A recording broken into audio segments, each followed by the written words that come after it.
Hey guys, and welcome to another brand new video. In this video, we actually have quite a few different things to go and cover over here when it comes to the brand new huge expansion of the PlayStation 5 universe, and also some of their engines. We also have some really big more leaks when it comes to Spider-Man, as well as also some Jedi Survivor leaks too, as well as some brand new games being announced, and a lot of other cool things to go talk about all throughout this video. So if you guys will stay tuned, relax, and enjoy it as well. Thank you guys all so much for even watching.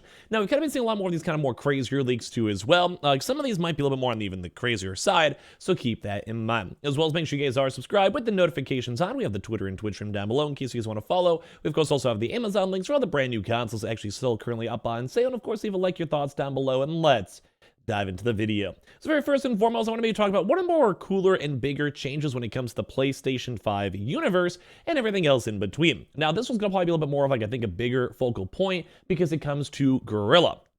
Now, if you guys don't know anything about Guerrilla, funny enough, Guerrilla's been actually been like some very big drama when it comes to community reviews based on the brand new Horizon Forbidden West DLC.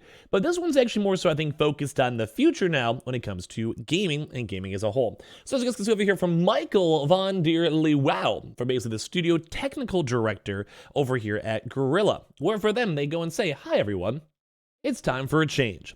After more than 3 years of wearing 2 hats at work, it's time to just go back to 1.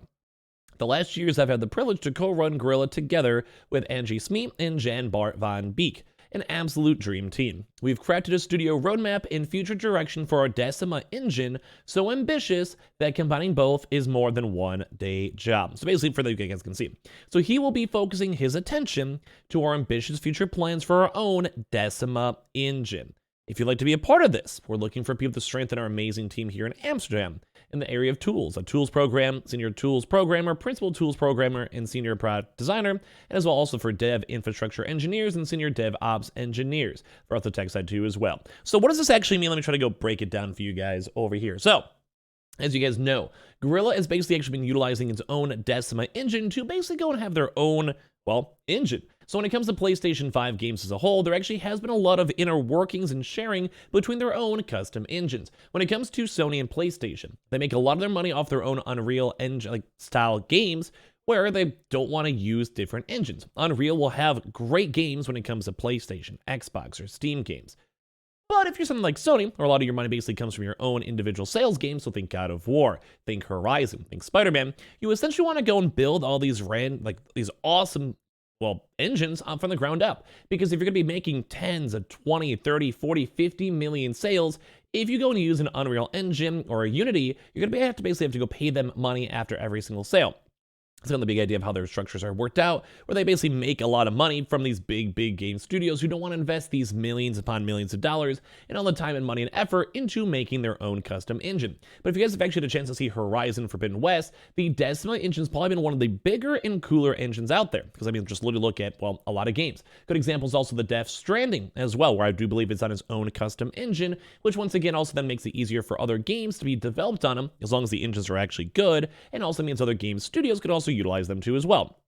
So for this actually going to be possibly a huge future for the PlayStation 5 and a huge upgrade that probably many folks may not talk about, because engine upgrades are huge. It basically means that if you can go and have the same standardized thing, and it's also a PlayStation Studio subsidiary, so it's owned by Sony and PlayStation, so that basically means that they can go and then integrate this into other different games very easily. So that we also have seen a lot of brand new IPs coming out too as well when it comes to these individual game companies. So a good example for that is, as we look through all these games, if you have like a brand new studio with 50 people, they probably don't have the manpower, money, time, or effort to make their own custom engine. So they go and kind of work on the Decima engine themselves. They almost maybe make that like a PlayStation exclusive, where a lot of PlayStation games are running on the same really well-made engine that makes everything a lot easier, can be more customizable, and as well can also even have a one-on-one hands-on with the developers of the engine itself. Let's say like you're like trying to make a, Ghost of Tsushima 2. You want to go use maybe say a Decima engine for that. You basically going to have more custom built things,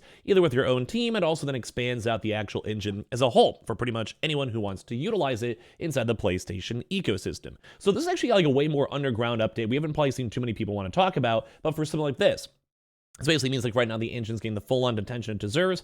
Expansion, and also means the future PlayStation 5 games might be a little bit more cooler and nicer as time goes on. Now to kind of go talk about even more about kind of cool, random, strange games. This is once again a somewhat leak If you guys remember, we made a video yesterday discussing the Spider-Man 2 leaks. This one seems a little bit more far-fetched, a little bit more crazier too as well. But I just want to go and kind of cover it either way, just in case there is some merit. The one that we had from yesterday kind of made sense. A lot of people were talking about it, going like, yeah, this actually leak might have a little bit more. Like I said, it makes more sense. This one's a more of a goofier one over here from 4chan, but I want to go cover it either way. So spoiler alert, in case you guys care. If you guys don't care, like I said, this might be a little bit more on the sketchier side. So it says, the game starts out with Peter and Miles tracking down a serial killer. It's eerie serial killing bad guys because justice, and Peter tells Miles to go home because stuff like this is dangerous. Once again, I have a similar story from before. Peter gets symbiote early in the game when Harry comes home from Europe, sneaks into MJ's purse, and then onto her back later. Black Suit Spider-Man defeats Yuri with Miles' help. She's our first actual villain. Osborn is worried about Miles' electric abilities, and Black Suit Spider-Man hires Kraven to kill him. Kraven basically goes rogue and uses brute attacks to hunt Peter and Miles. Kraven is brutally defeated by Black Suit Spider-Man and Miles and fight him, and then Peter go to a classic bell tower to get rid of the suit. Kraven escapes. The suit master then goes and bonds with Eddie Brock. Eddie is a recurring playable character in the game, like MJ, like sections without stealth, and more action and puzzles like and photography stuff. Black Suit Spider-Man messes with him during one of those sections, making him hate Spider-Man. He also has a bad history with Peter. Kraven then hunts Venom thinking he's Spider-Man. Venom kills and eats his head. So you guys can see where some of these, like the modalities and all this stuff is not really the most intrigued over here, and I don't think a lot of this is going to maybe be kind of true, but it does have a similar kind of vibe from the prior one. I just figured I'd kind of talk about it either way. So then Venom actually goes and kidnaps Mary Jane. Peter and Miles have to rescue her. Osborn gaslights Harry into becoming Green Goblin. Final showdown is Peter and Miles fighting Venom and Green Goblin. Peter and Miles win and manage to turn them both good, and they all go after Osborn.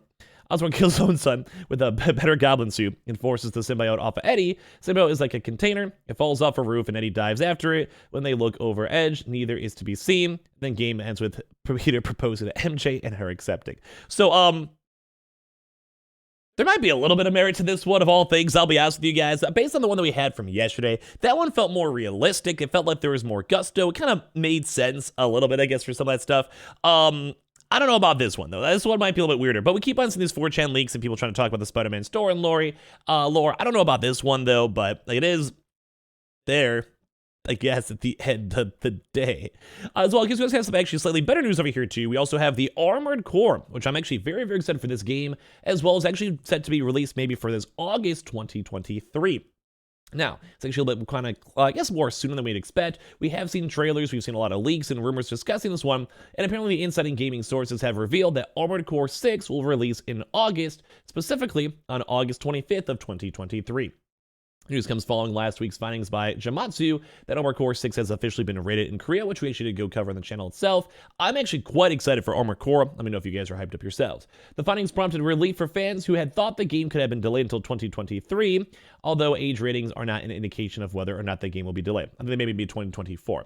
So it's already been highly speculated that the game will make an appearance at the Summer Games Fest on June 8th, but our sources have suggested that the information was obtained in a way to suggest that an announcement could come sooner, although that might be either for the PlayStation event that a lot of folks are rumoring around the May and or June or even maybe July time, around the E3 time. This probably would be a pretty big game, especially with their close connections with FromSoft already. Think Bloodborne and think other specific games as well. So Armored Core 6 was first mentioned by From Software president Hideki Miyazaki in September 2016, saying that a new entry in the Armored Core series was actually in development.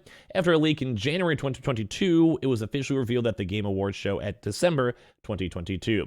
Armored Core 6 Fires of Rubicon is in development for the PlayStation 4, PlayStation 5, Windows, Xbox One, and Xbox Series X and S2 as well. So right now it's not 100% confirmed until we see the official titles, although it does kind of fit up with the timeline that a lot of folks are curious on. Now, a bit more of even more bigger gaming leaks too. We've kind of seen that some folks actually been signed up, where they also have some Twitter users who have claimed to have an early copy of the Star Wars Jedi, which is coming out in about a week or so, a few days or so, and they basically had a chance to go and say that they're starting posting some things that actually might be considered actual spoilers too as well, so be careful on this stuff, and it probably got deleted, because if you guys do go to the actual Twitter profile of Kebby Plays, it actually does not exist anymore. So I'm going to probably just assume off of this one alone that it's actually might have had some merit before it. So a little bit of spoilers as well, make sure you guys are careful, you guys care about this, where if you guys care, the story is about 25 hours long. New Game Plus launches on release. They have a red cool saber color and also a party saber color. It's going to be 60 FPS, 1440p on Xbox Series X and PS5, and a few other various things too as well. They are going to have 6 different planets, 2 big and open, Cabot and Jeddah, 3 linear ones, including Coruscant, and 1 which is small and only serves for story purposes, probably like Nur in FO. The High Republic Jedi's name is Jera, has a yellow lightsaber. Only 2 companions, Bode and Morin, 2 as well. 5 main bosses, a lot of small ones. A lot of guy gives a lot of 8 out of 10. Didn't do a lot of side missions though, although thought the villains were less interesting than Fallen Order. The villains that haven't appeared in the trailers are more interesting than those that have. And as well, there's a cameo like Vader in the first game. In their opinion, it's better presented this time too as well. And they also have a random romance subplot too on top of that. We're not really sure. So a little bit of a story update for all this stuff, in case you guys are curious. Give me your thoughts and comments down below. Make sure you guys are subscribed with the notifications on. We have the Twitter and Twitch stream down below with all the Amazon links too. And of course, hang on the Twitter and Twitch and leave a like, thoughts, blah, blah, blah, all down below. Love you guys.